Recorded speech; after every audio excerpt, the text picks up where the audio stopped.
Hello বন্ধুরা, আসসালামু আলাইকুম। আশা করি আপনারা সবাই ভালো আছেন। আপনাদেরকে আজকে দেখাবো কিভাবে 1 মিনিটে আপনি ঘরে বসে আপনার বিদ্যুৎ বিল পেড করতে পারবেন বিকাশের মাধ্যমে।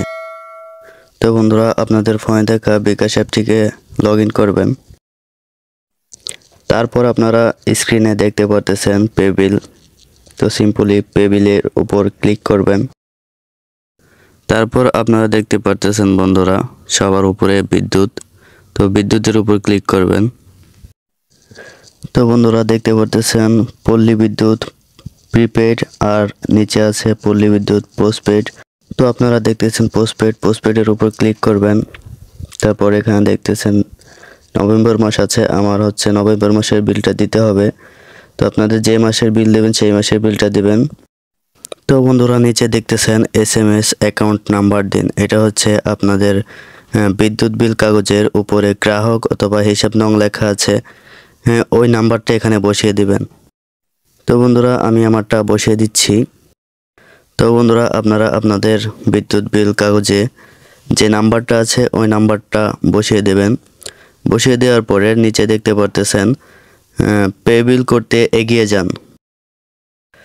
তো আপনারা সিম্পলি এখানে টাচ করবেন।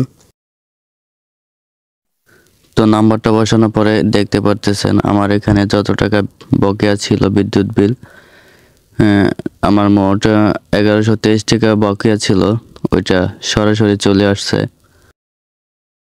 তারপর আপনারা নিচে পরের ধাপে যেতে টাইপ করুন, লেখা আছে ওইখানে টাইপ করুন। তারপর আপনারা আপনাদের বিকাশ নাম্বারের যে পিনটা আছে ওইটা বসিয়ে দিয়ে তীর চিহ্নে ক্লিক করুন। তারপর আপনারা নিচে সিম্পলি টাইপ করে ধরে রাখবেন। ধরে রাখার পর দেখতে পারতেছেন আপনার বিদ্যুৎ বিলটি পে হয়ে গেছে। তো আপনারা সবসময় এইভাবে বিদ্যুৎ বিল পে করতে পারবেন। তো দেখতে পারছেন 1 মিনিটেরও বেশি সময় লাগতেছে না। তো আপনাদের বাইরে যাওয়ার কোনো প্যারা নাই, ঘরে বসে আপনারা বিদ্যুৎ বিল পে করতে পারতেছেন। তো ভিডিওটা ভালো লাগলে অবশ্যই লাইক করবেন, সাবস্ক্রাইব করে বেল আইকনটি বাজিয়ে দিবেন আর সুন্দর একটা কমেন্ট করে জানিয়ে দেবেন ভিডিওটা কেমন লাগছে। তো আপনারা সবাই ভালো থাকবেন। আল্লাহ হাফেজ।